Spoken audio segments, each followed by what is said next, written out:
The opinions expressed in this podcast are the opinions of the host and his individual guests and should not be taken as any particular investment advice. Sidechain. All right, guys, we're live. Grant Blaisdell, so happy you're here, man. Thanks for having me. So Grant is the CMO and co-founder of CoinFirm, which is, I don't want to, crawl up your ass in the first minute of the podcast, but I've been following CoinFirm since 2016. We've actually worked together a bit on a few different things. And CoinFirm, I've been saying this, CoinFirm is one of my favorite projects in the blockchain space, just because you guys have really, you've seen this untapped potential, which is the regulatory side of crypto, which a lot of people hate, right? Right. So could you kind of give us a background of how CoinFirm started and what you guys are doing right now? Yeah, CoinFirm started formally early 2016. We're already working on the project for some months. Before that, it's the original idea is a brainchild of two of our co-founders, Pavel Kuskovsky and Pavel Alexander. They had worked together before around AML, kind of anti-fraud elements in the traditional financial space and industries. And I came together kind of a core group under a unified vision that, we realized that if this crypto and kind of blockchain asset element was to enter into the mass economy in any sort of sense and grow into its potential that people hoped for and saw, that it would have to figure out the regulatory compliance aspects so it can be integrated into these markets, but more specifically around AML, around anti-money laundering, which is where you've seen loads of the focus around that, not just from a regulatory end, but how big entities and exchanges are focusing on things.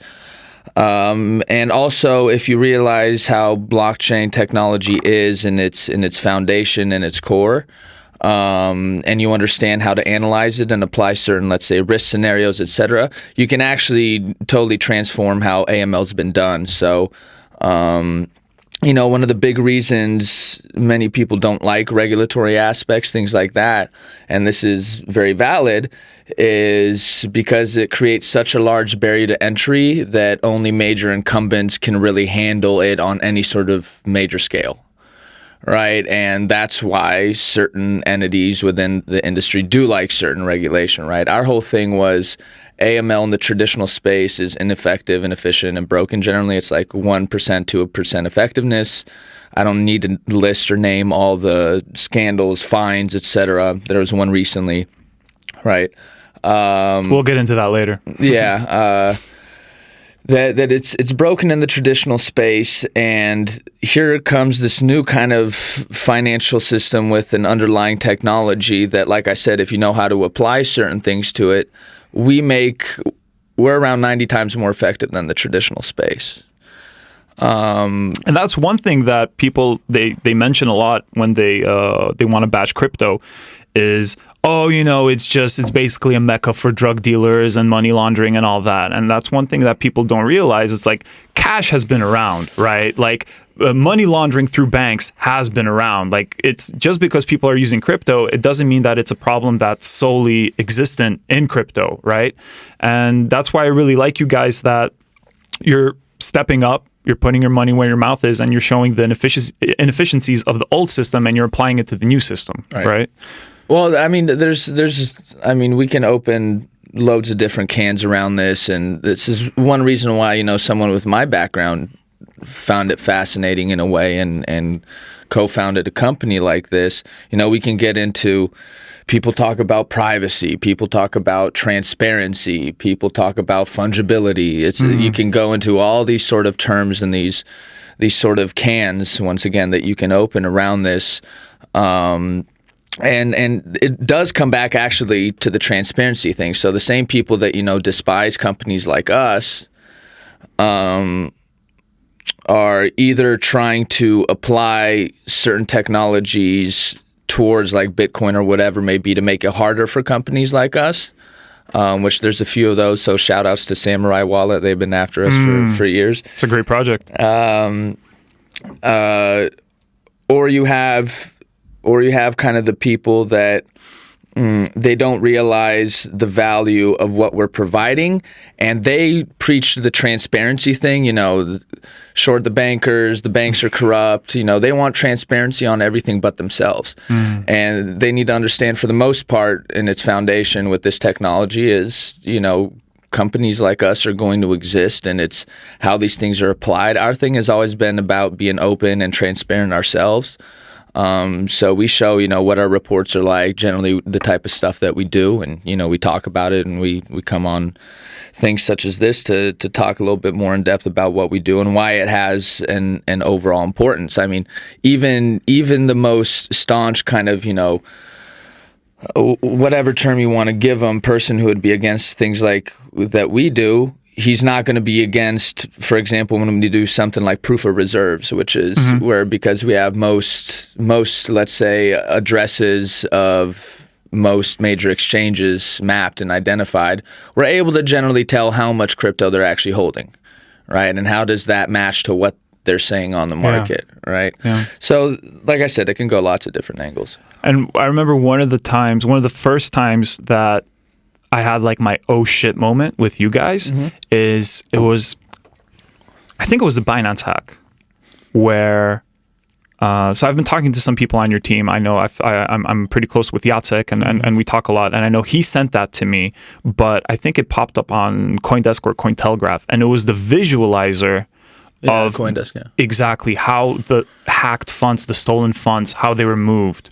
Like that was I was like, oh my, this is the future. Like it's no more that 40 million, poof, just gone, and no one knows what happened. And you guys are doing this amazing job of tracking down the funds, and I know then Binance is able to contact an exchange that the funds are appearing on, like, guys, those are like our funds, they've been stolen, like just freeze those accounts, right? Yeah, it's part of a bigger kind of this singular ecosystem where we're building that provides you, this A to Z under one roof solution set towards all these problems. So, from the beginning stage, it's, like our AML risk reports, right? So real quickly. Yeah, those are big too. So you can tell well, that's our main, at the end of the day, that's the main, product that people, our clients or these companies are using on a day-to-day basis consistently is, transactions coming in, transactions going out, they're checking the risk profile of these wallets, et cetera.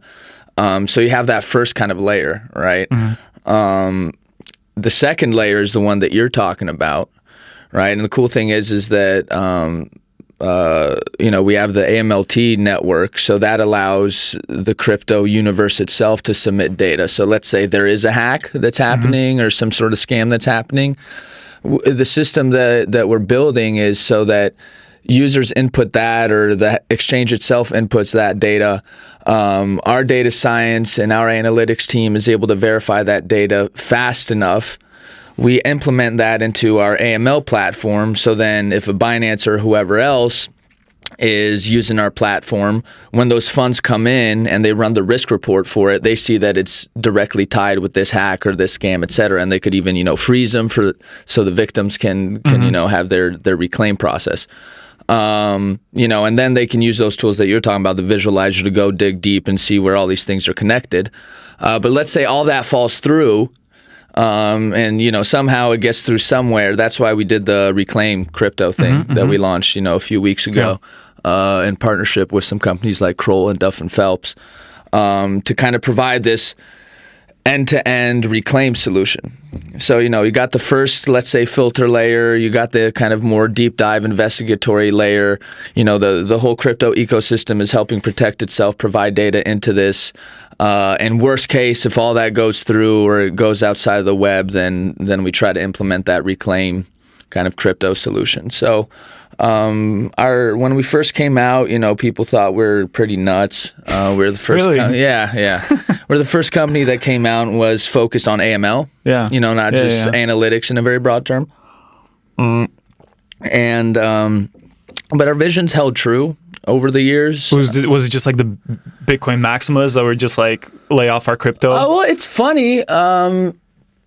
You see this from two sides. So when we first came out, it's one of the few times that I've seen like the real kind of the traditional financial guys and like the hardcore kind of ideological crypto end agree on something when it came to us. It's like, and it was, you know, AML for crypto, you know, what the hell are you talking about? But they agreed on it for different reasons. Both were wrong.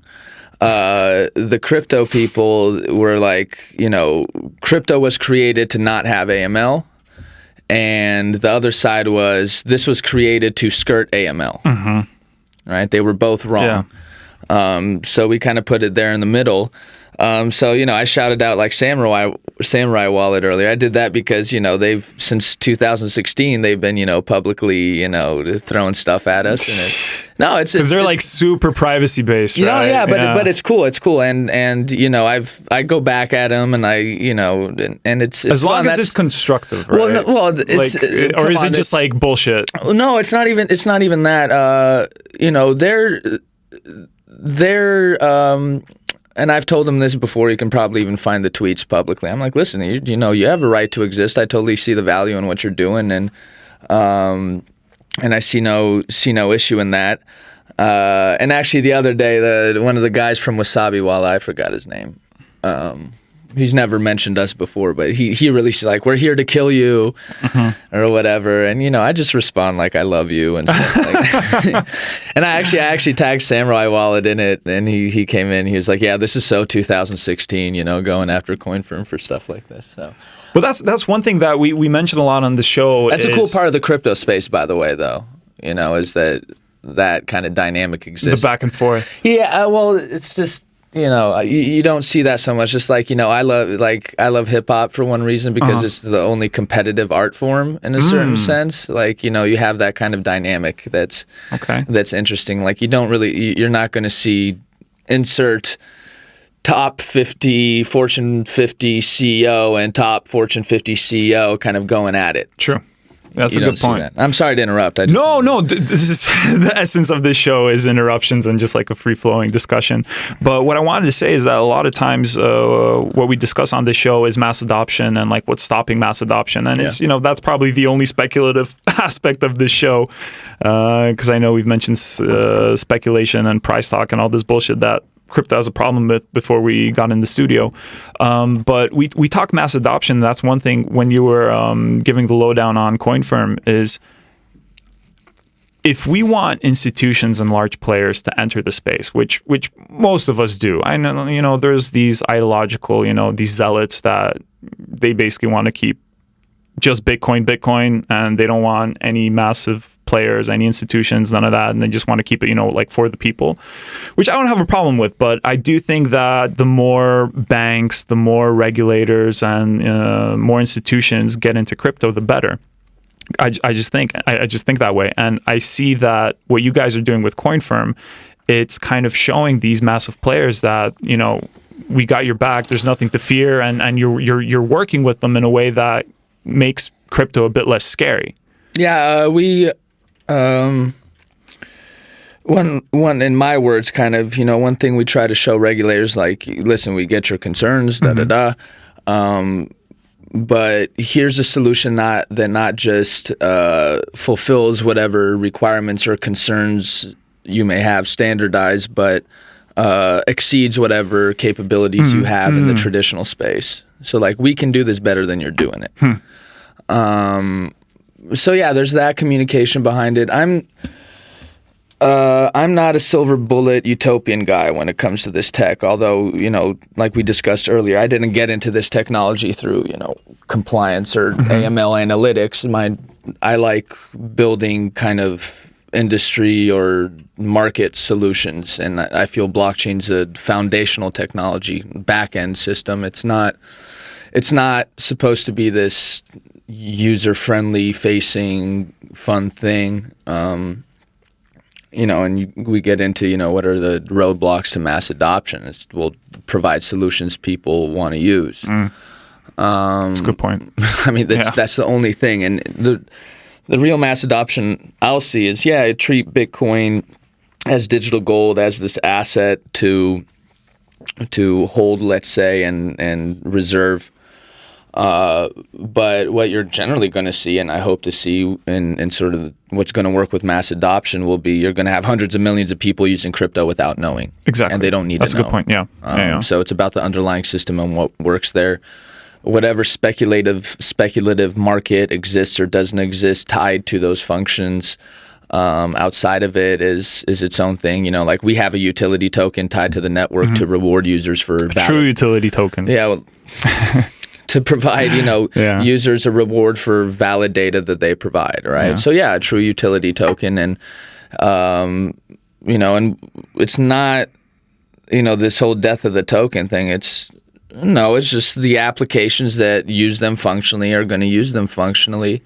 The market will figure itself out, but majority of these things are going to die, and rightfully so. Yeah, because you have just the past month I've read. Okay, read is a strong word because I got to the cover page and the abstract, and I was like, no fucking way. 3 or 4 different projects that were like, we're like Bitcoin, but we're better. But we're an ERC20 token. Just no. There's no use. Yeah, exactly. So you're another payment solution, and you don't have your own blockchain. You're relying on Ethereum, and you're suddenly saying you're better than Bitcoin. Like in what regard? Mm-hmm. Like just no. Well, I tell people all the time, like most building solutions stuff, like it's not about technological revolution, but it's actually about how you apply and how you put things together and apply things that actually kind of already exist. Technology in its core is kind of like that. So definitely. I can see how, hey, I got this, but the problem is that they're selling the token. They're not selling what it does. Yeah. Right? So they're selling the token itself. It's better than this, and it's... Well, the problem is because the token itself doesn't do a lot of things. So you can't really sell the utility of it if it's just, we're going to be a payment solution. Well, you need collective mass. You need a network effect. That's a big issue with also a lot of these kind of modern applications is like you're not going to build critical mass with it at all. Yeah. People can argue whether Libra is a crypto or not, or as we've done here before. Yeah. So, what's your stance? I don't know. And I don't know because no one really knows what it's going to end up being, or if it's ever going to end up being. It seems to come off as a stablecoin payment. Oh yeah. So I don't. But the point is that those are good sort of market signals. Definitely. Right? A lot of other stuff that's happening to somebody from the outside is not a good market signal. But we're in a stage right now that I think is comparison made before, so it's not a unique thought. But again, now the .com bubble burst, it's kind of in the same point. But this year's our CEO said this to me recently, co-founder as well, that it's going to be a bloodbath on the market. In the sense of, this is the year where you see, at the end of it, you'll probably see the entities that are here for the long term and kind of come out the other end. At the end of this year. And that's even for, providers like us. Like, our competition, like at the end of the year, there might be 1 or 2 of us. And that's another thing is exchanges, definitely. Like the consolidation that's going to happen on this market is unparalleled to what it's been before. Because once again, it's like we were talking, what's your unique selling point? Right? What is your purpose of existence other than, just having your little pie of the market? Yeah. Especially when you ask that question to a lot of Asian exchanges. Like, the ones, like, I don't want to generalize, but, the rule of thumb is if you look at the majority of Asian exchanges, like, the wash trading there is just enormous. It's like in the 80th, 90th, Well, we did, percent. For example, we do these KYE reports, these Know Your Exchange reports. Which I love. Appreciate it. So we analyze majority of the exchange market, mainly just through available things that we can do. So KYC policies, AML policies, etc. And the analysis came back that generally, the exchanges that drop or do something weird or have a hack and the funds get lost, they don't have a recovery system or they don't have a safety net for it or whatever it may be. That those are ones that pretty much didn't have good AML KYC. So that's the other thing is like even with when the ICO boom would happen, and I would talk to ICOs, and they didn't care at all about that regulatory aspect, it was an automatic red flag for me, right? I remember, And it should be from an exchange sense as well. I remember seeing you. I think it was 3 years ago, in Warsaw at this small conference, Blockchain Alliance. Okay. Yeah, and I remember this aspect that really, really stuck in my head, which you were really pushing Is that for. Kozminski or something? Yeah. And, that was fun. I remember. Yeah, because like everyone's jaw dropped because you came out, you essentially like, and I say this like in a good way, you essentially shouted at a bunch of people that they're doing shitty ICOs with no KYC, with no regulatory oversight, and that money, if it ends up in the bank, will be taken away from them. Well, they won't get a bank. Yeah. They won't get a exactly. bank. So like try going to a bank and saying like, so we have $20 million we'd like to deposit. Like, no, guys. And like, who do you have it from? Various individuals. Yeah, they don't, unless you're a drug cartel, I don't think they'll fly. Yeah, exactly. Or another bank. I mean, that's a joke, but kind of not. Yeah. But, sorry, what was the original point? We're talking about exchanges and just the exchange factor. Yeah. Yeah, so we did that analysis, and back to once again the ICOs with the AML KYC. It's the same thing for exchanges. You just saw the Poloniex thing, or say we're not doing KYC right now. Okay, that's interesting. Cool. That's interesting. Well, Circle just dropped out of Poloniex, and they're supposedly rebranding. So there's some weird shit going on there. I don't know well enough. $420 million Circle was supposed to acquire Poloniex, and I think they did in a way, but they just dropped out in the last moment. And now there's rumors, but Tron and Justin Sun, 99% of what they do is rumors. Supposedly Justin Sun is interested in acquiring Poloniex. And from a very reliable source that I have in this crypto world, supposedly that's a done deal. When I mentioned this to my friend, he said, "Wait, planning to? I thought it was like done. Maybe I'm saying something I'm not supposed to say, but." So yeah, Poloniex is weird. I mean, you have a lot of these exchanges like Bittrex and Poloniex who were at the top of the game, and like 3-4 years ago, and then Binance came along and kind of changed everything. Well, right? Binance is a client of ours. Yeah. People can say what they want, but Binance is extremely dynamic. They execute very well. Of all the exchanges I've worked with, they were the most kind of bang, bang, bang, handled their stuff properly. They have, people of different backgrounds that are able to handle different sort of elements. So like I'm from LA originally. Their marketing person was actually in LA, at the time I was there, and we were doing all this stuff. So, it's like I said, you're going to see the winners. And, one point that I can't dismiss is majority of those ICOs or whoever that didn't do AML KYC, they haven't suffered much. Other than that, maybe the bank account stuff. But if you look at a lot of these guys, how serious were they about all of it in the first place? Yeah. And which upsets me as let's say an entrepreneur or creator in this space, and someone who wants what's best for it and for the outside world or whoever to view it as positively as possible. It really made it hard for people and companies doing really good stuff in the space. Yeah. Because the headlines, you're taking away the headlines, you're taking away a lot of the credibility that... Right, it's credibility. Yeah. It's credibility. But also I have this... I'm of this mindset that the more even the crypto portals are talking about scams and improper regulations and stuff, that's opportunity cost, right? We're not talking about the awesome stuff that's going on in crypto because we're reporting on all the bad stuff in a way. I come out of digital media originally. That's how I got into this tech, and it's part of the incentive structure that's built into how digital media is and works nowadays. Yeah. The other thing is I'm less worried about what industry people are writing. Cointelegraph has its own style way of writing. CoinDesk has its own stuff. I'm more worried about how the traditional media or mass media portrays it to people. And I try to correct people in both ways. I mean, there's one guy, for example, on LinkedIn, I'm sure he's an AML KYC specialist in the traditional space, and all that.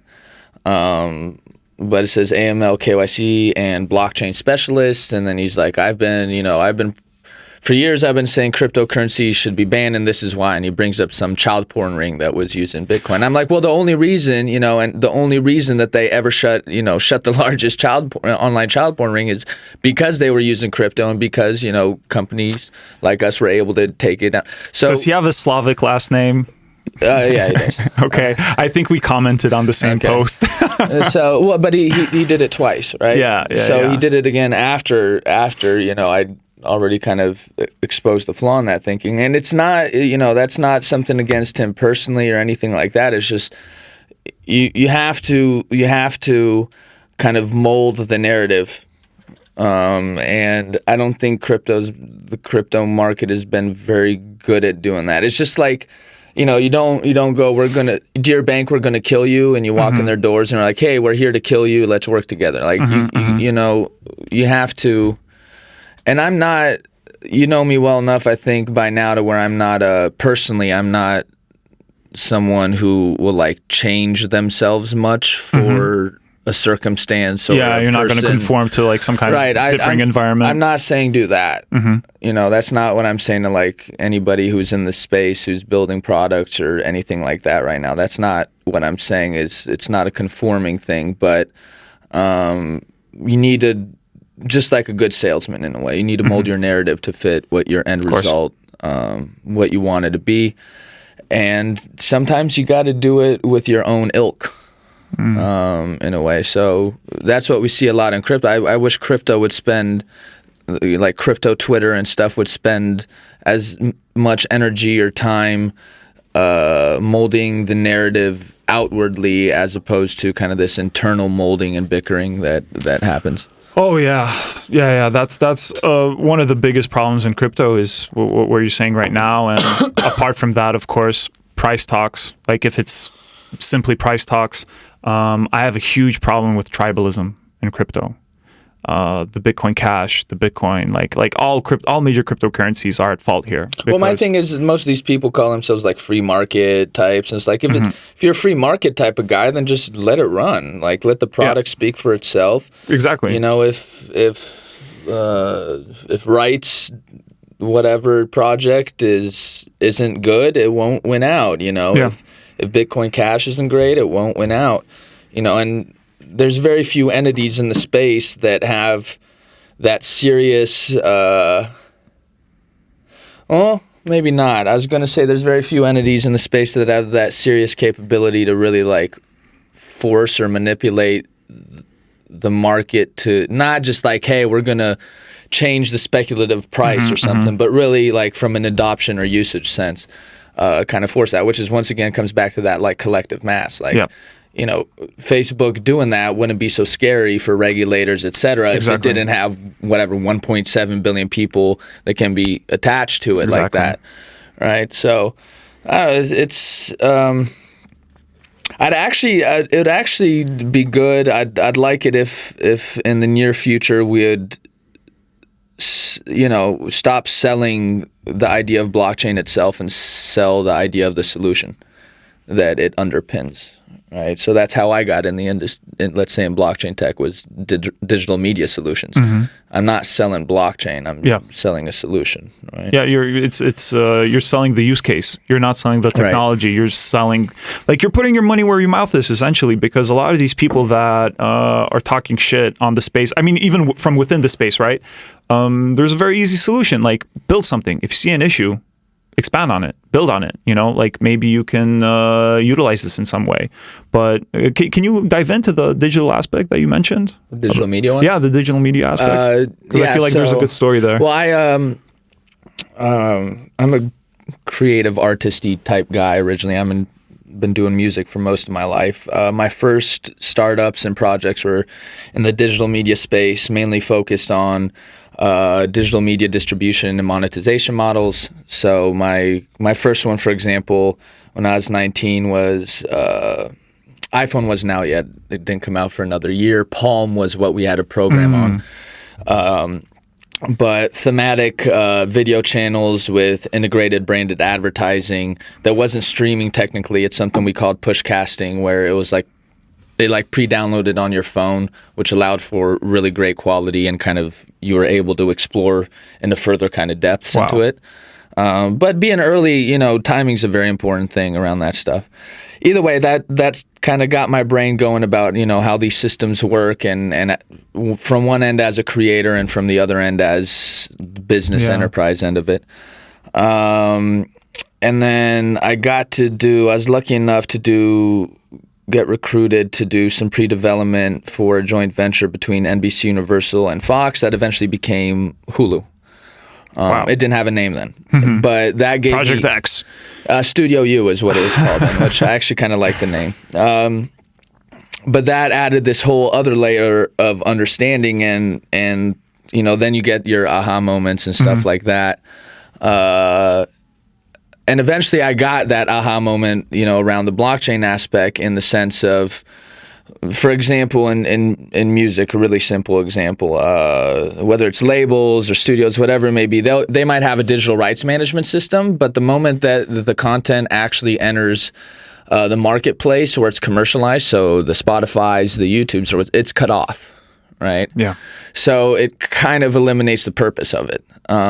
So, the beauty that I saw, and also then on the other end, whether it's social networks or YouTubes or these kind of BuzzFeeds type sites, you have, thousands or millions of contributors of content, and it's not transparent how much is monetized and what they should be actually rewarded, how they should be rewarded.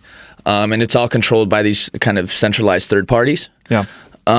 So my thing wasn't to like eliminate, totally destroy the foundation of the music industry, but provide incentives that either these entities will adopt these sort of systems or provide incentives for users to go to digital properties like that or owned directly by the creators themselves that would provide incentives. So I try to do this around like my own sort of music stuff.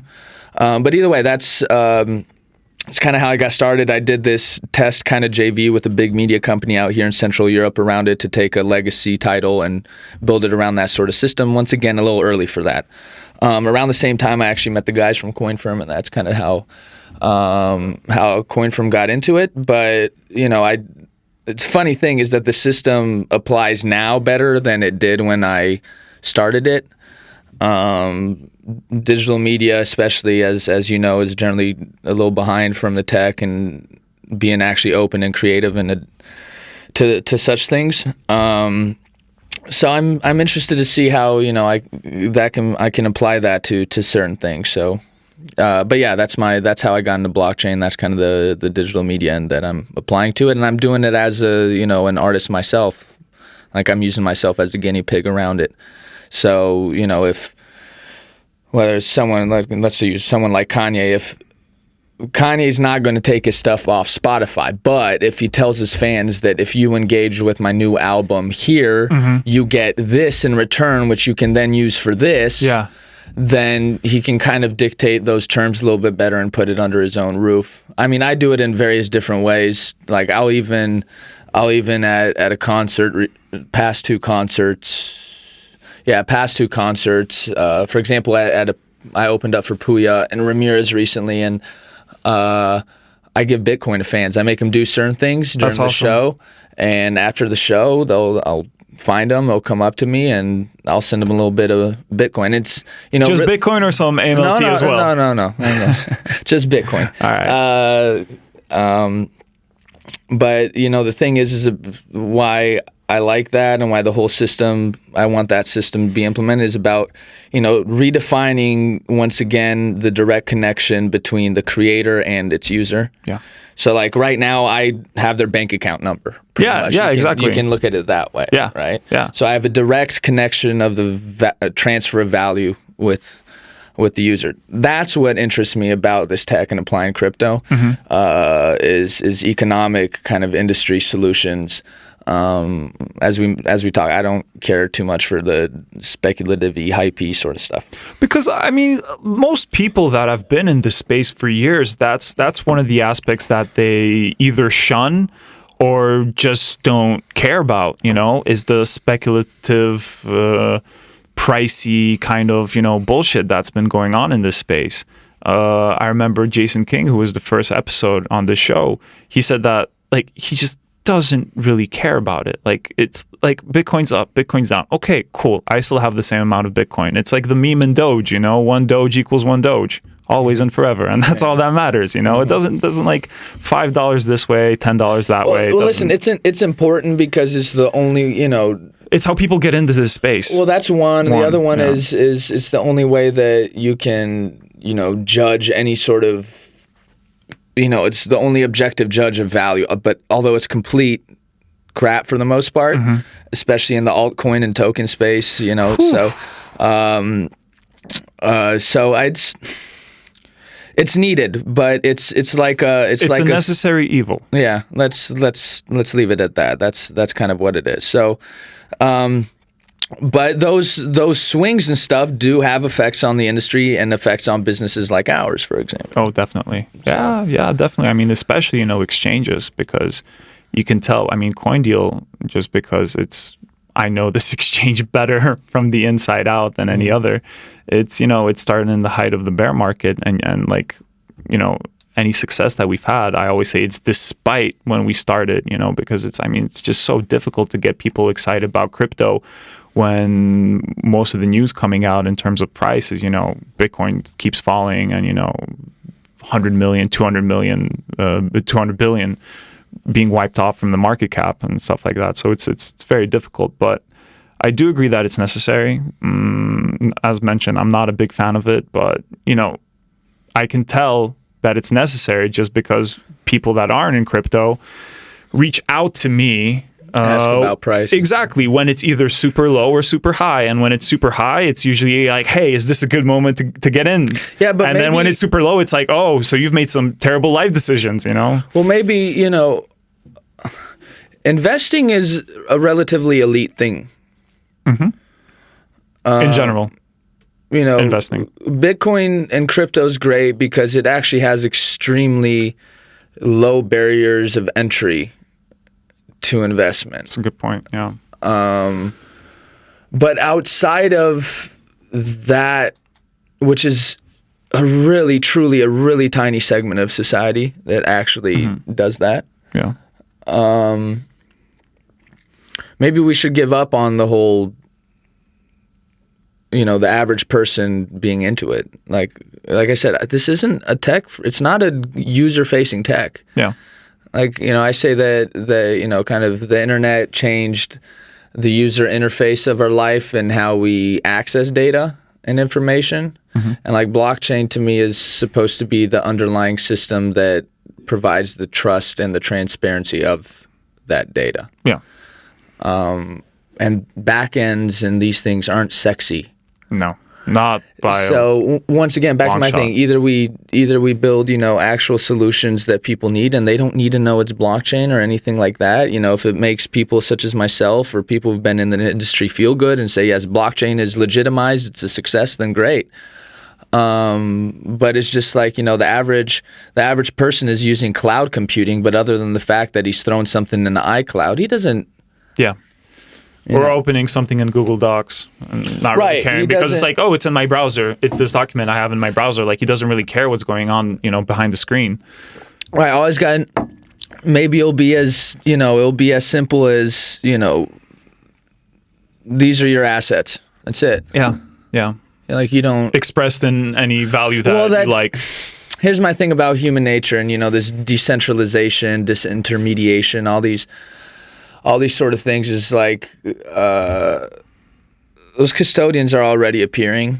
You can't expect the average person to handle private keys and the entire thing. Not. So I'm sorry, but you're going to have the introduction of middlemen automatically because that's just how we are. Yeah. That's how the average person is, and it's really, really smart people or really, really techie people or people who are highly specific or really good at one thing forget that the rest of the world isn't like them. Yeah.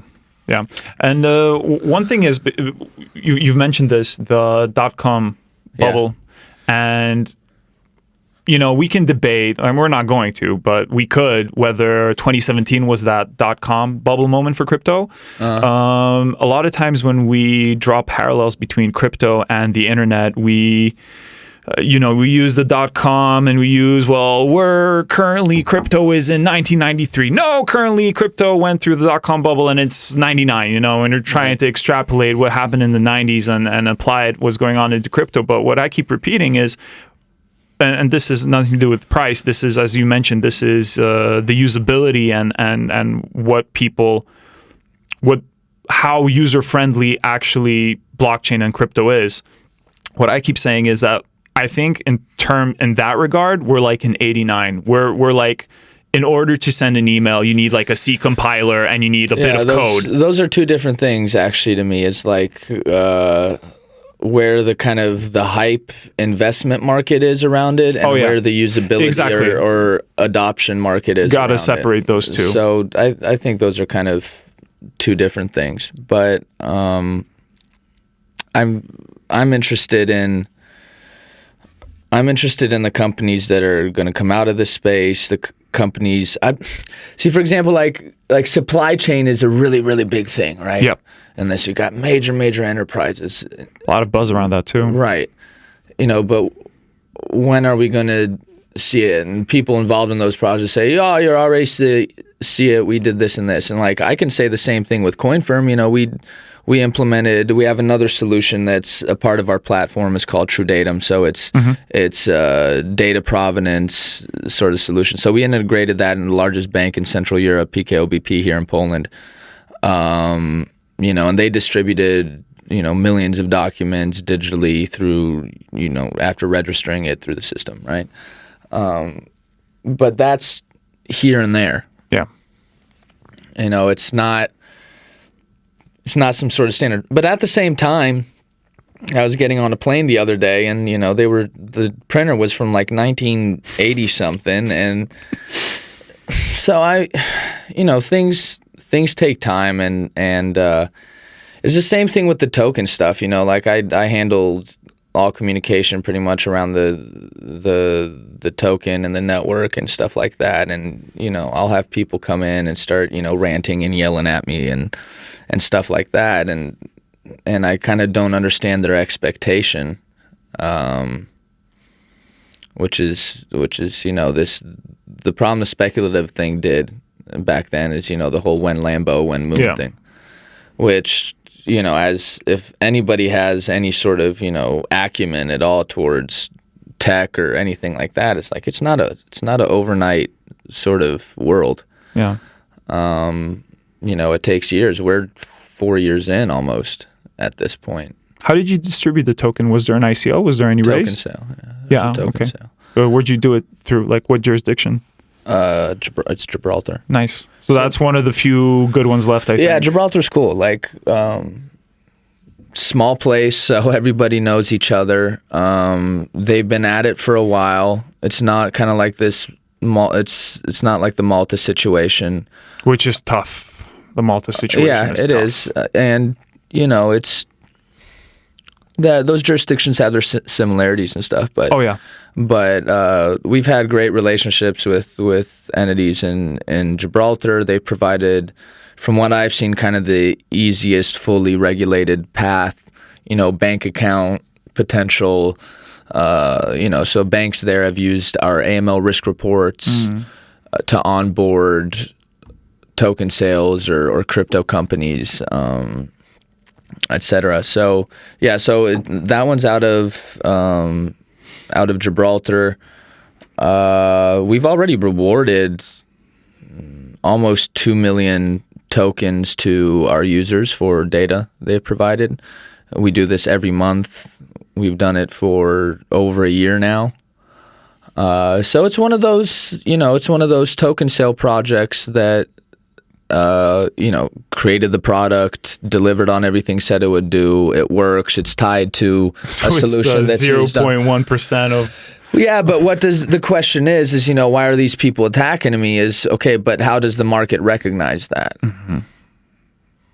We're a true utility token. It's not supposed to be viewed as speculative in nature. The price is mainly tied towards, functionality and performance on the network by network members. So network members, have to have X amount of tokens to be network members so they can provide and earn data, right? They got to be KYC'd. All these, we're trying to do it the right way and show how the industry is going to be.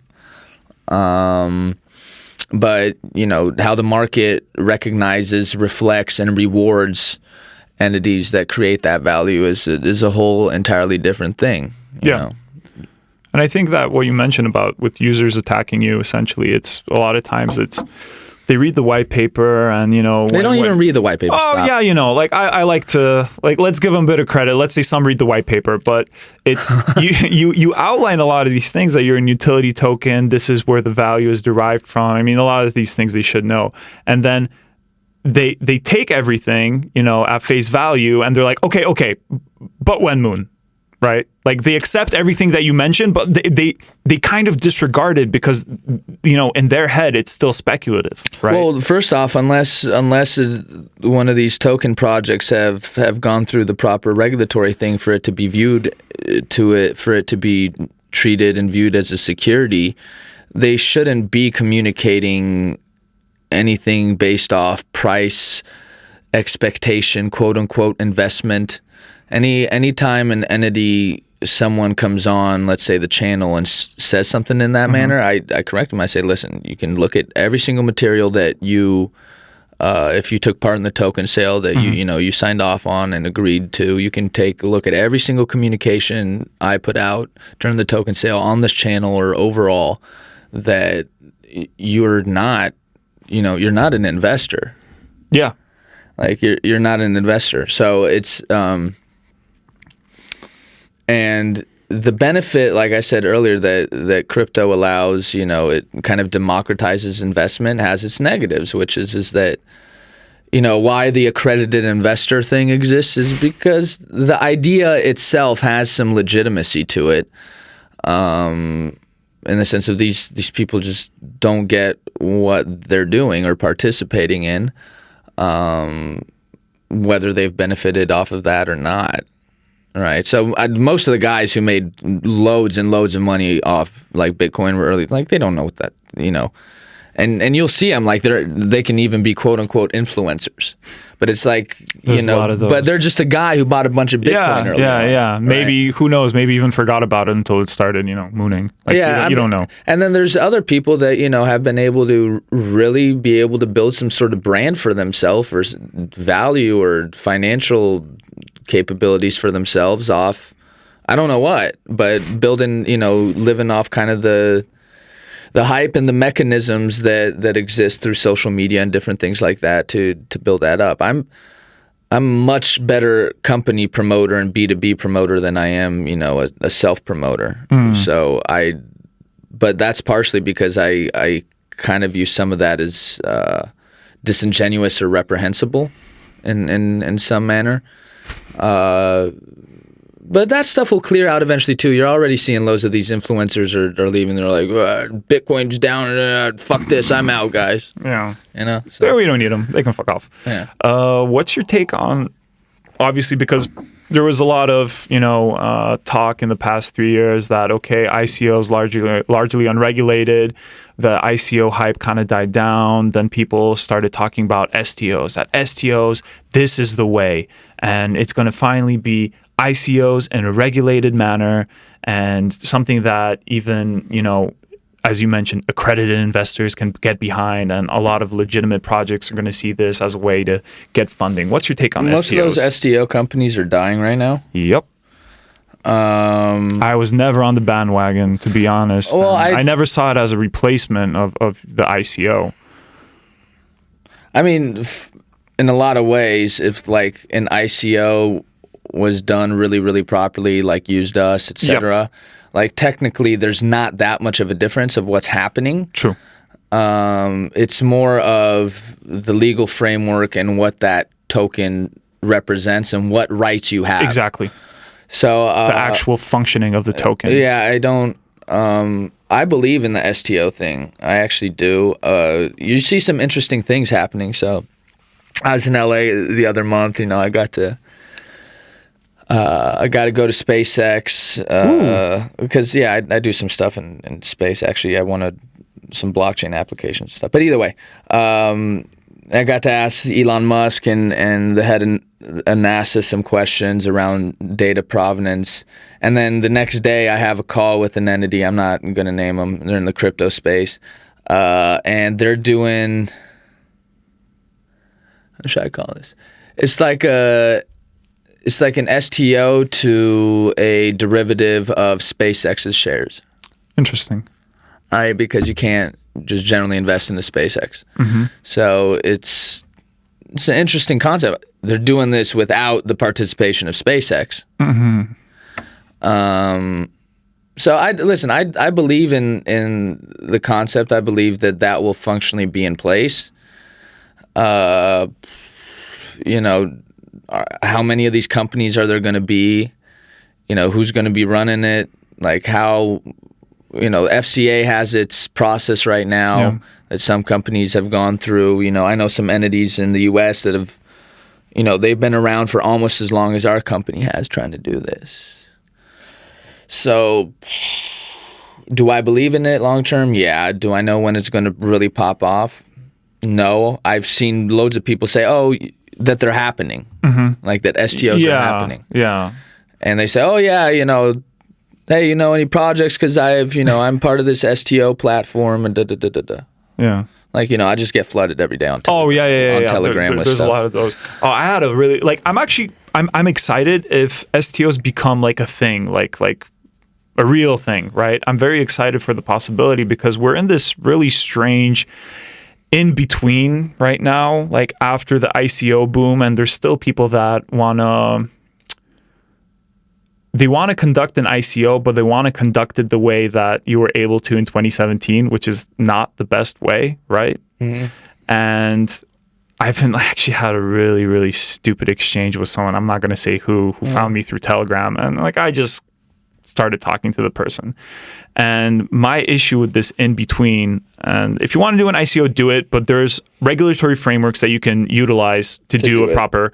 If you want to do an STO, maybe wait for some more clarity. I mean, it's a bit more limiting currently, but if you want to do it, I don't have any issues with it. But what I have an issue with is you want to do an ICO, but you want to do an ICO the way it was done a few years back, and you're promising essentially aspects that should go in an STO. And that's what I had with some random dude that reached out to me through Twitter. I'm not going to say who, I'm not going to say what the project is, but the business model is essentially, it's like fucking email based. It's like something that would have existed in the 90s. And it's the classic, security token. But it's not a security token because I very clearly state it's a utility token, right? So it's one of those. And he asked me for my thoughts on it. Well, I'm like, first of all, you're selling shares in your company. It's like right off the bat, this is a security token. Next, you have a revenue share model based on the token, which again puts you in a security. And he's like, no, it doesn't.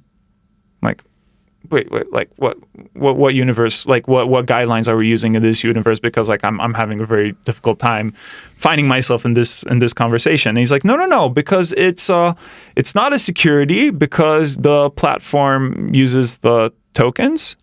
I'm like, well, what about all the equity? No, that's like a secondary. Wait, they use the term equity? Yeah, they use the term equity. Yeah, so and they use the term something along the lines of revenue sharing, but like the way that their mind works is they use the term proof of stake. It's an ERC20 token, right? Like it's an Ethereum based token. And they used proof of stake, and that's like their workaround around the revenue share. It's like, no, it's proof of stake. It's like, no, you're Where's giving... this project from? Estonia. I mean, the website is in Polish. The website is in Polish. I'm like, so you guys know that you're going to be like, the regulator's going to be like way up your ass. And they're like, no, we're from Estonia. I'm like, well, it doesn't, like, man, it's EU. Well, yeah, one thing I said on the stage, maybe this was the beginning of 2018, so top of the boom. Yeah. Is that, for example, with the SEC or U.S. regulator, they can make the argument that if that if a U.S. citizen even touches your marketing materials, that you're under their jurisdiction. Yeah, which has been the case with EOS and a few different projects that were in U.S. based, but the SEC came down on them. Well, no, as so far as it's not even like they transacted with you. Yeah. It's like they got materials. So yeah, the jurisdiction stuff is also kind of complex, right? So Very. like we're a UK company, tokens Gibraltar. So we felt we set the highest standard for what a utility token is, how it functions, and any sort of sale we had around that. And let's say we've invested ourselves in this space for years at this point, so we're not like some strangers who are coming in from the traditional space and we just want to take like a layer of the traditional space and slap it on top of crypto. We kind of represent both sides of the coin, let's say. Nicely, integrated coin there. Yeah. Awesome. I kind of want to take 2 steps back. We were talking about Malta and how, what are the comparisons that we can draw between Malta and Gibraltar. Obviously, both were very, hot jurisdictions in terms of ICOs. What do you see going on? Was Malta ever really that hot as far as ICOs? You know what? There was this moment in 2018 early 2018, when Malta really started pushing the PR. Well, that's what I mean. Yeah. How much of it was it done, and how much? Yeah, it wasn't never like Caymans or BVI. It was never like that, or Gibraltar for that matter. Right. It was never to that point. But in the I think they did public's mind. I think they did really great marketing, is what they did. Yeah, it's kind of hurting them now, though. Yeah. Yeah, You're going to have loads of companies leaving. Yeah. Oh, yeah. But I mean, Switzerland, I think, did something similar a little bit. Yes. Oh, yes. So, I just think Switzerland's a bit kind of classier about it. Yeah, because you don't have journalists dying in sketchy ways in Well, it's Switzerland. not even that. Like, it's just like, it's a system. You got the lawyers. It's a whole, it's a long-term system there. They know what they're doing. But yeah, I don't get...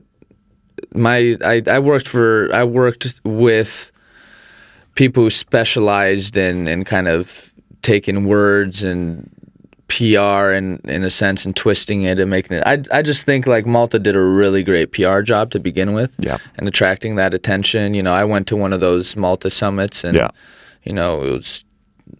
it was great. It was like almost like going to like CES or something, just on a smaller scale. It was like 15,000 people in one space. Yeah.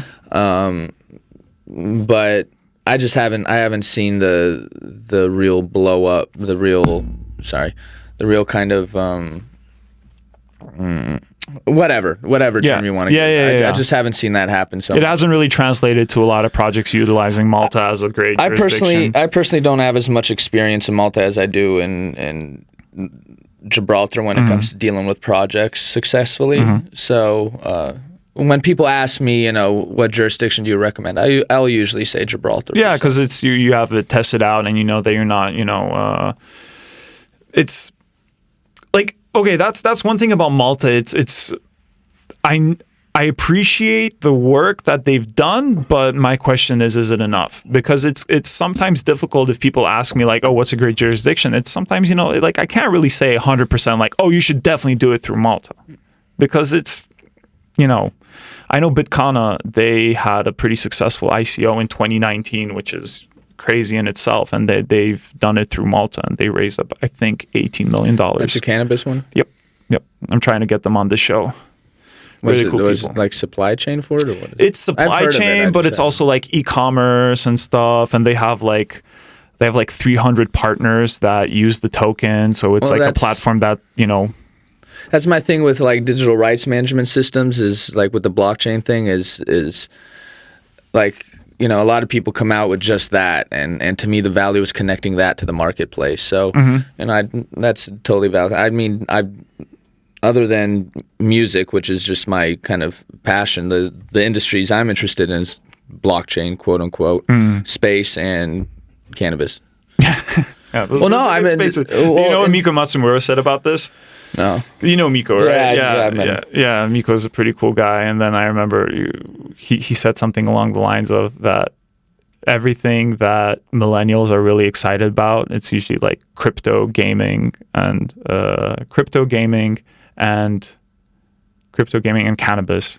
And it's like, which is really funny because those are really they're great sectors and they're great places to get involved with, but it kind of creates this image of, you know, the millennial who just wants to make money on his computer, play video games, and smoke weed all day. Well, no, I said space there, so maybe I'm thinking a little bit more out there. But you know, I'm from California originally. You know, I'm from LA area. I have loads of buddies who've been in the business for a long time. It's been an industry it's almost like with me in crypto. Like I'm not early in the sense of crypto compared to a lot of people. Like it's not like I bought Bitcoin in 2009 or 10 or whatever. But it's, you know, in Poland, for example, Poland has a regulatory environment that's really good for CBD. Yeah, that's something I'm actually getting into for 2020. Well, yeah, so I've been doing some stuff around that just as a hobby around here to see about that. But, you know, blockchain plays a part in that. You know, that's going to be a tech thing. But once again, it's less so just and strictly in supply chain. I'm actually kind of a doubter, at least in the short term, around most supply chain applications, especially dealing with physical aspects. It's what I call the Genesis problem, in the sense of, you know, if it's shit coming in and its origin is going to be shit all the way through. So that doesn't fully eliminate the human factor to manipulate data or be incompetent at times. So whenever you see the press release that Walmart is tracking its mangoes through blockchain, you're just kind of like, this shit again. Oh, but once again, you know, here comes the regulation aspect. Like, I mean, like the most popular first one was what? Diamonds, right? Oh, yeah. Right. So my question is unless there's regulatory pressure, what's the incentive for incumbents to do this and do it properly if they do? I don't see much.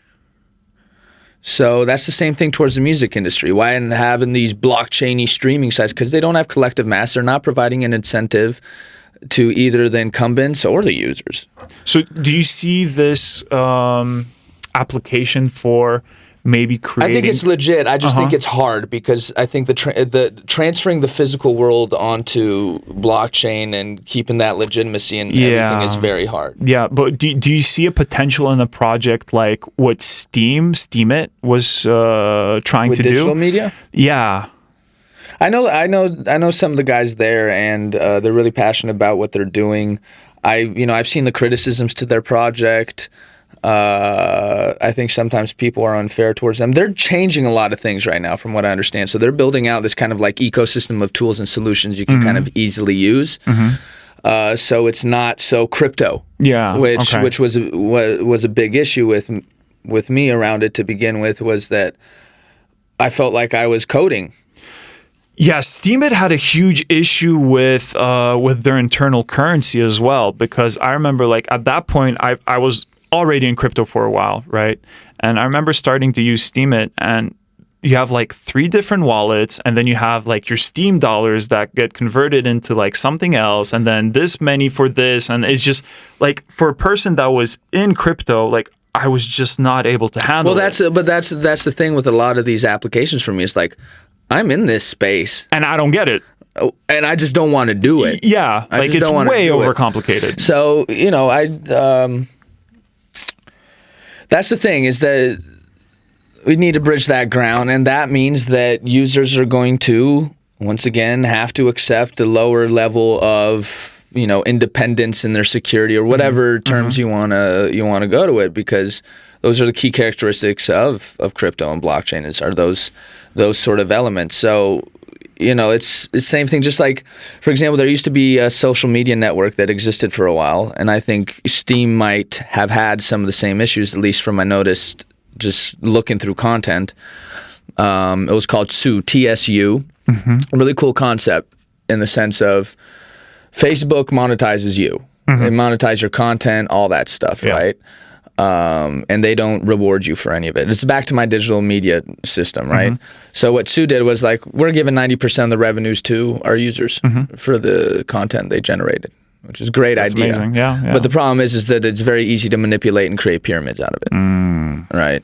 So I think Steam had a little issue around that in the beginning because, you know, you would see something where it's just like, this is shit content. This is just not, and it would be like $10,000, right? And then somebody spent crazy. a week doing a research paper and it's like 5 cents. But, you know, the systems stabilize over time. Just like, you know, volatility of Bitcoin, it generally stabilizes over time. So we're just not there yet. You know, Lee from CoinDesk put out this article yesterday, I think, or something, and you know, all these people are like, rah, rah, rah.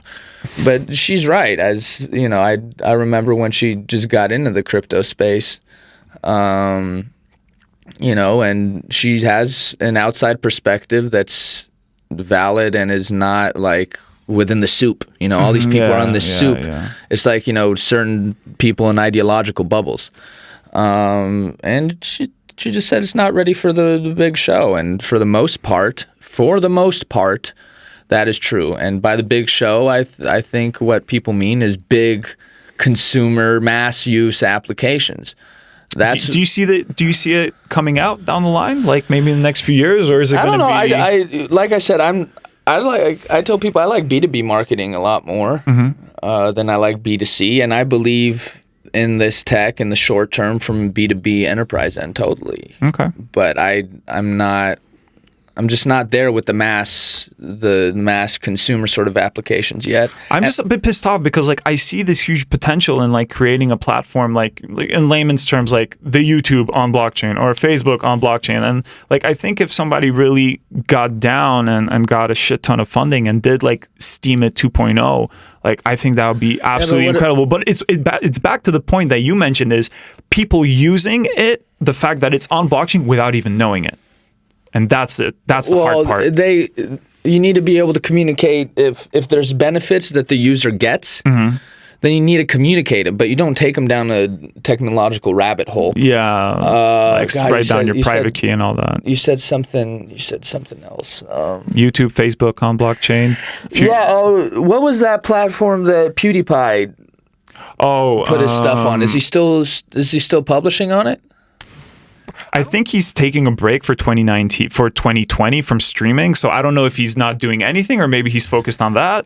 But I know he just announced this recently. Well, whatever. We need to look that up because, you know, you had you know, the largest YouTuber ever publicly, you know, state and put his stuff on a blockchain-based system. These are those small things. Remember the use case I gave around with Kanye West, right? Yeah.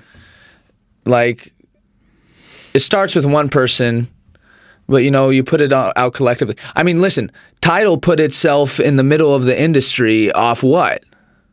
Well, just getting fucking Jay-Z there. Right. What's its unique selling point at the end of the day? Blockchain-based live streaming service DLive has seen a 67% growth in its user base since PewDiePie, one of the world's most popular YouTubers by subscriber numbers, joined the platform in April. How you only have a 67%? What was their user base before that? Does it say? They now have more 5 million monthly active users and over 70,000 streamers. The platform reportedly had around 3 million monthly active users and nearly 35,000 active streamers as of March. So this is March, and this is an article from August. So let's see. I just typed in. Well, it's just is he still That's the thing. Is like is he still publishing content? CNBC is reporting something. Contentious streaming megastar PewDiePie announces he's taking a break from YouTube. Oh no, that's what I said. All right, screw it. Yeah. We'll figure it out later. But the point is, you know, do these entities have, you know, staying power with that? It's like, did they get PewDiePie and they're like, oh, we're cool with that. We got PewDiePie. Yeah, it's enough, right? Like what Ninja went to Mixer or Mix. What's it called? That other, it's like Microsoft service, like Ninja. You know, the super famous Fortnite guy. Yeah. So. Man, I really want to see like but that's one thing. It's like, again, the fucking parallels that like, oh, we're in 89, we're in 93, whatever. But like, I just don't really want to wait for our Facebook moment like the next 10 years. Because I think a lot of the building blocks are already here. It's just kind of getting our shit together and like, working something with amazing user. But, it's some people don't like this, but it's about bringing in people from the outside in, to be honest. Yeah. And we have a tendency to overcomplicate it and overcomplicate things. And I think that a lot of people that are in this space for like maybe the wrong reasons or maybe they've just been in this for a few years and it's like, crypto, it's mine. Like I identify with crypto and I don't want to let you into crypto. It's 100% part of a lot of these guys' identities. Overcomplicating the shit out of stuff. It's like, you can't use this because you won't understand it, and it's... Well, I've asked some of these people sometimes, I say, so what's your end goal? Mm-hmm. Like, you preach this, democratizing finance sort of speak, but it sounds like you're not willing to compromise to take it there. Yeah, definitely. With your personal ideological, which cool. I mean, that's fine, but once again, you can't be like a free market guy and then want entities not to exist through manipulated market force. Mm-hmm. Yeah. Right. Because that's where you're going to get. For example, I look at, whatever's going on with Roger and Bitcoin Cash or whatever's going on with Craig Wright and whatever's happening with Charlie's Litecoin, right? Yeah, Charlie. All this sort of thing. And I guess, what is objectively fraud and scams, as someone who leads an anti-scam reporting network, should be viewed that way and should be, tagged that way.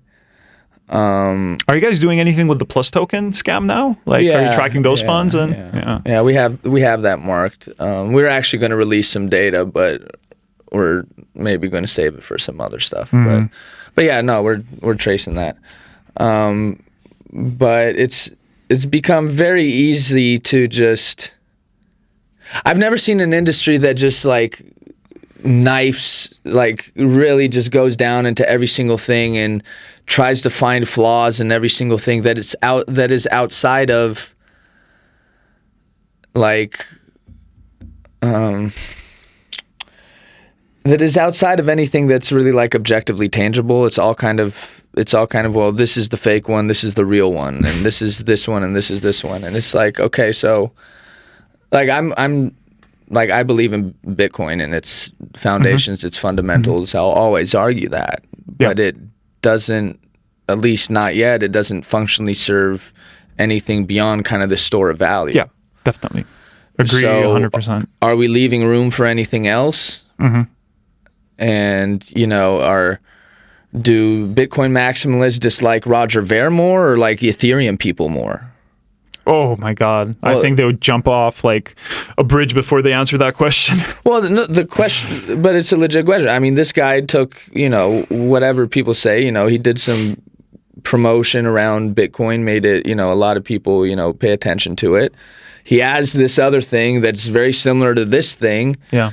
So are they upset that he's using, you know what I'm saying? Or are they upset at these guys for creating something that's totally different? Yeah. I mean, that's one thing. I know Ver's... Can't have it both ways. Yeah, exactly. I mean, Ver's incredibly controversial in the space, obviously, but one thing that we can't take away from him is he did exactly what the crypto community has always been about. Like, if you don't like something or you have a different idea or you want to take a project a different direction, take the code and fork it, right? Mm-hmm. So I don't have any Bitcoin Cash. Like, I think Bitcoin and Bitcoin Cash people are equally problematic. It depends who they are because there's a lot of tribalism in both. But like, you can't bash them for creating Bitcoin Cash or for then the Bitcoin Satoshi vision and all that stuff because like that's exactly what crypto has always been about. You don't like something, fork it. Problem solved. But here's my thing. I've seen. I had somebody argue with me around BSV recently, and he goes, "No, this is the application of this technology of Bitcoin that can work. Mm-hmm. And they technologically were argued with it. And I'm not super technological, so at a certain point I just had to, kind of bow out of it. But I've really never seen much of attacks on him for actually what he's doing technologically. It's just all It's an like ideological aspect. Seemingly rightfully so. He's heavily criticized around things, and his personality doesn't. But you know what seem this to is make it looking easier. like? What? Like, I'm not a religious person at all, but like I know a lot of the issues that religions have, and Christianity as well. It's like the interpretation of the Bible, and in this regard, the Bible is the white paper. We have this mysterious figure that has never come forward, and we have different interpretations of the Bitcoin white paper, and we have these this fractured community saying like, no, this is the way Satoshi wanted it, and like, no, you're doing it wrong. Satoshi wanted, constant development. That's why we need a bigger block size, and it's almost this Jesus-esque, figure that Satoshi has become, and people are interpreting his words, his emails, his forum posts in different ways, and running with their ideas, and that's what's causing a lot of this. A lot of the problems right now. Well, yeah, but what are we arguing about then? So my question to that is like, is someone like Craig Wright wrong because the tech he built isn't good, or is he wrong just for all these other things? Well, okay, so Craig Wright, obviously controversial as well, but whatever you're building, the market will verify you. So like I think it's too, or like if we're talking about 2020. Who knows if it's going to be another bear market or not? But like, if they're around in the next 5 years, then he did a good job. Because if people are using his solution, then I don't have an issue with it. Like you can use whatever the hell you want, and its usability. It's whether the only question is going to be if there's going to be 50 million people using Bitcoin and there's going to be 10,000 using his solution, then obviously there's like Bitcoin was a better choice in my opinion. But if there's going to be like tens or 100,000 people using his stuff, then like good for him. I'm not going to censor that. The funny thing is I tweeted at him once. I asked him how he's going to approach AML for it, and he blocked me for that. Yeah, he seems like that type. Well, no, he's legendary for that, but I found it funny because it was. My guess is that he just views any sort of question at this point as an attack. Yeah. Probably. I mean, like he's probably thinking I was trying to be antagonistic instead of just trying to figure. He probably thought that McCormick sent you to bash him again. Yeah, I don't even know who these people are, man. I just know that he like lost this. Like he lost like some There's crazy some court case. suit. Like, but it's like millions of dollars. But who lost? Craig? Yeah, Craig Wright. And now he's like dodging the supposedly court. he has billions. So what the hell is that? So, I mean, supposedly he's Satoshi, so he's got like 5% of all Bitcoin. So he's all right. He should be fine. Well, once again, these are one of these kind of interesting things about this industry that I find funny. It's almost like what we've seen in politics. Like crypto is kind of a representation of that. Like what we've seen, what Trump's been able to do. It's kind of like that cultural attitude exists in crypto. It's kind of like the own, the wrecked, the whole, like people are there just to wreck each other. Yeah, I get it. I'm a debating type of guy. Like I like really going at it. I'm aggressive, I'm opinionated. But sometimes I'm like, you guys spend way too much time on Twitter to actually be doing stuff. Seems like. So being the opinionated, argumentative person that you are, you're seeing everything that's happening and you're like, you guys are like taking this shit way too far. I mean, see, to me, like, crypto's not like a political argument to me. Like I said, I'm pretty intense, so I don't judge people. I'm just saying that there's a lot of time spent and energy spent on that, and they could probably spend it in a more constructive way. Like I have to be disciplined about how I'm chief marketing officer, so I have to be on these digital kind of properties. But I try to be careful about how much time I spend, and maybe that's the once again detriment to myself when I was talking about self promotion and things like that. I just don't find that to be where all the value is, and the crypto space kind of freaks me out a little bit when it comes to that. Can you expand on that? Yeah, it's people like retribution. I mean, come on, like you have some guy who created some project or something, and he doesn't know me. He doesn't know what I do. Yeah.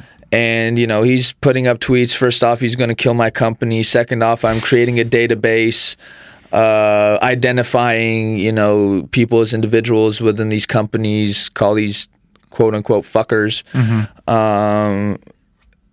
But that dude wouldn't say anything to me to my face. Oh no, but that's a big problem with the internet in general. Yeah, but how am I supposed to like I'm a user, or what am I supposed to view someone that speaks that, like, and once again, I'm really aggressive. Chainalysis, a bunch of these companies have done things that I didn't like, that, for example, said, one executive Chainalysis said, we're the first company to do XRP. First off, that's factually a lie. Yeah. Second off, from what I know, they're not doing it. They're not offering a service in it yet, and they get that published, right? My bigger point towards that was that I don't. How am I supposed to take an industry seriously if major figures in it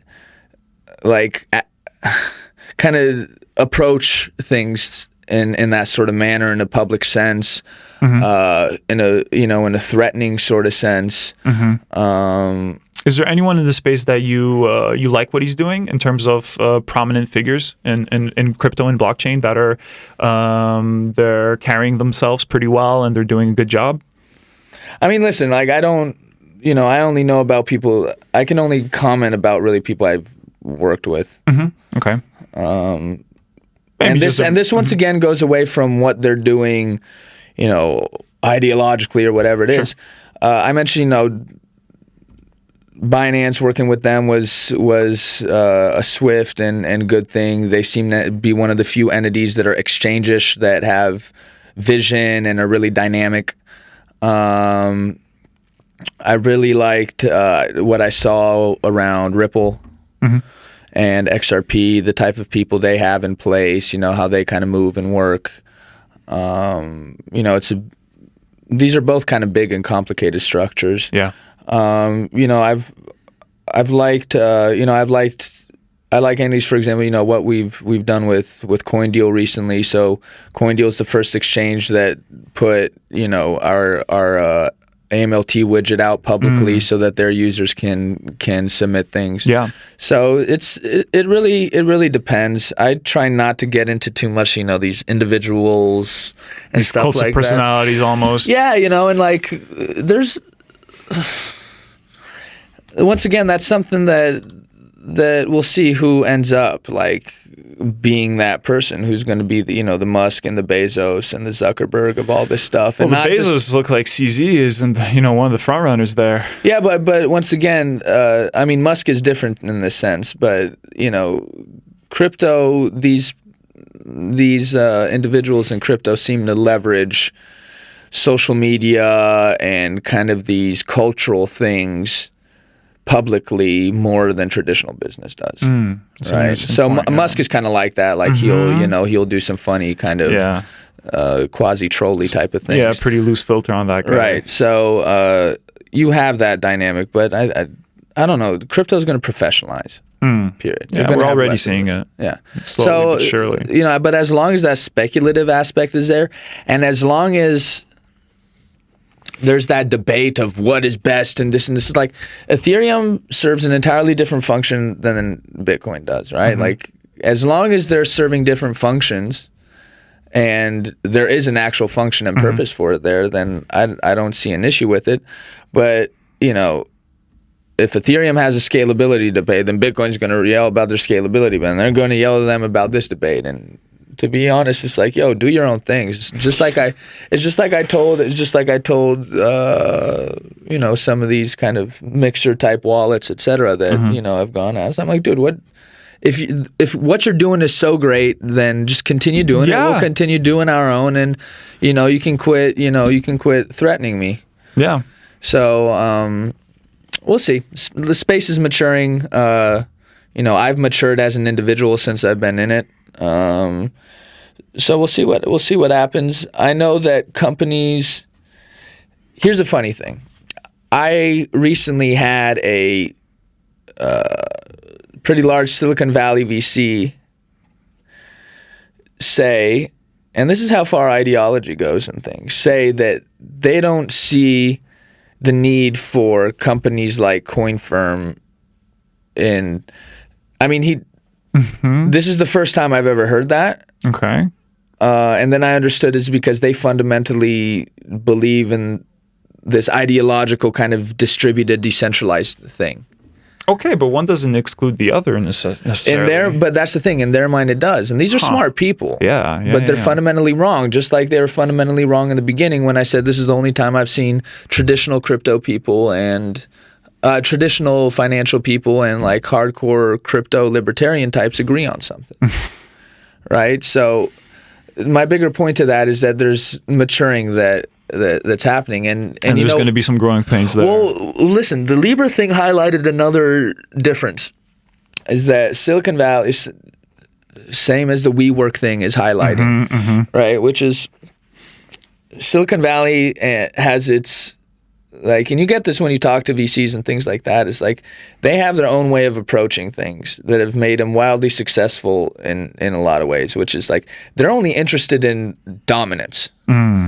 In global dominance, and it's their view is put it in the market and let the regulatory aspect figure itself out. That's like how Uber did it, right? Yeah. They just ran up in the market. Still doing it in some jurisdictions. But you can't do that around finance, really. Yeah, it gets a bit more sketchy there. Right. So what Libra ran into is they kind of did like the Silicon Valley. Here, we're just putting out a product. Boom. Yeah, move fast and break stuff, right? Right. Yeah. But sorry, you can't do that in that space. So it's the same thing in crypto. Like the walls these people hit, whether maybe the founder of this exchange used to be really libertarian-y about it, but for the survival of his company and for its growth into the market, he has to do certain things that we provide. So my bigger point is that there's still obviously maturity that needs to happen, and kind of like honest self-realizations about what this technology is, how it's going to work in the economy. Because the banks aren't gone, the regulators aren't gone, that stuff hasn't disappeared. And they're not going to be gone. Like I'm one of these people, maybe when I entered the space, I was kind of excited that, wow, overthrow the old system. Like I wasn't spouting that stuff, but like I kind of saw the point to it. No, it's emotionally very attractive. Yeah, oh, absolutely. But like I definitely see the future of crypto. It's going to be some form of cryptocurrency. We'll see what comes out in the next, 5, 10, 20 years. Whether it's going to be Bitcoin that keeps on developing, Ethereum, or maybe it's going to be something totally new. And we're going to have banking. But like I think a good thing that's coming out of all this, it's shake up the banks a bit so they see there's an alternative. And they can't, a lot of banking, the infrastructure, it's super old. It's an archaic system that has problems functioning in the 21st century in many regards. So it's going to be good if they kind of, if this lights a fire under their asses, but it's not going to go anywhere. Yeah, but we're still going to have banking. What do you think's more likely to do that to them really in the short term? The cash apps and all these things, which most of them are going to be owned by the banks very soon. Yeah. Do you think that's a bigger thorn of their side or crypto? Currently, those kinds of apps. Definitely. Because they have the user base. They provide a solution that users want to use. Exactly. It's like I can send money to a phone number, like Revolut. Like it's that simple. Like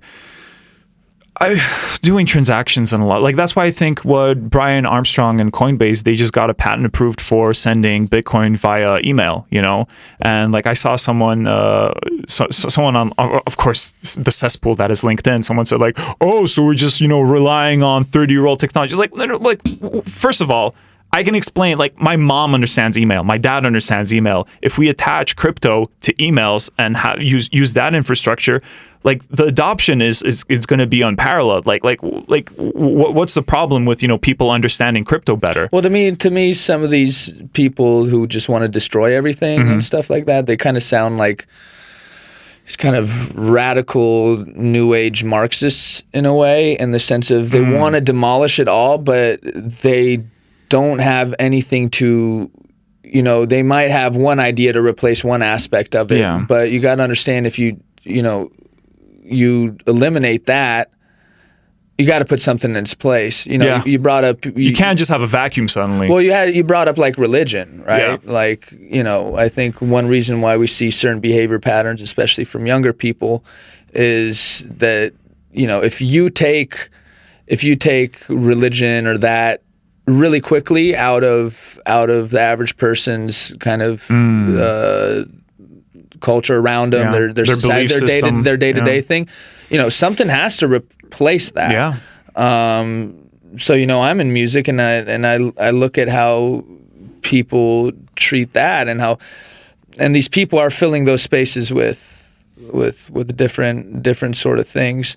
So like you said earlier, a lot of people have their identity tied into this. Yeah. So it's who they are. And that's usually people that, like, if you have a lot of your identity tied into this, like that's, I've noticed from my experience, that's usually people that tend to take it overboard, because like you're attacking them at a very of course. core Well, level. But once again, that's, back to the politics thing. That's what you're seeing in politics. Oh, yeah. If you criticize or attack somebody's personal opinion, Yeah. you're attacking their identity, their Yeah. whole existence. Yeah. Which is, it's not a good way forward. And once again, it comes back to why I think, crypto's better off for less of that, because it'll allow us to move forward. People need to go in their offices and tinker around and build stuff and quit worrying about the argument so much. I'm just focused on, day-to-day building. So at CoinFirm, one of our reasons we're hyper-focused, I'm really focused on kind of pushing the network further, getting more entities in the crypto space to be self-transparent as well. Right? So the exchanges who want to be transparent and show to the market who they really are, that's the future that we see Oh, yeah. for crypto. So once again, people want transparency on everything but themselves, or, they're totally fine at the same time with the majority of the market players being absolutely not transparent and in some ways even, manipulating numbers. Yeah. Which Probably the vast majority, right? Well, I'm talking exchanges right well, now. I mean, like, but certain things are happening. So like we collaborate with CoinGecko. Love CoinGecko. So I've been a fan for the past few years. Like, they've been in beta forever, but like I love CoinGecko. well, they're easy. They're relatively easy to work with, and the trust score that they implemented sometime well, back that's what I was getting into. So like, as a network member, we give them certain data from our KYE report. So if you go on CoinGecko, you look at exchanges, you see what's their risk ratings. Yep. Around stuff like that. But just like them with the use case with them, they're implementing certain things, and as an AMLT network member, we try to give them data to help them do that without, of course, compromising our business model or fairness to clients. But that's part of the benefits of being part of these, let's say, networks, is that there's a mutual benefit. There's a joint kind of connectiveness to it. And things like the travel rule and some of these regulations are going to force these entities to be more like that. I was hoping that the industry was going to be focused more on self-regulation, but really it ended up the majority of exchanges or big players aren't going to do anything until a gun's up to their head. Yeah. I mean, that's just human nature, I guess. It is, and that's Sadly what a lot enough. of people need to realize, is that crypto, no matter what the tech is, it doesn't remove human nature in all of this. And on that note, Good ending now. maybe something more positive. Yeah. Yeah. What are you excited about in this space? Man, I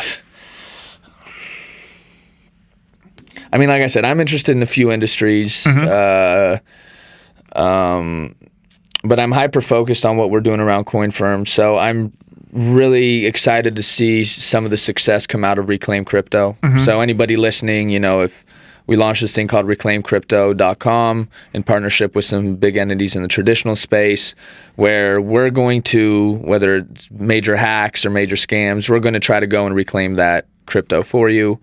So the more successful that is, the more you can show kind of, this big issue, and also an issue of legitimacy around around crypto. Once again, get more exchanges like CoinDeal and bigger entities to put up, tools for users. And I look forward to see what it's going to be doing around space industry, actually, because that's privatizing. It needs better access to how to fund companies and startups. It's digitizing really fast too.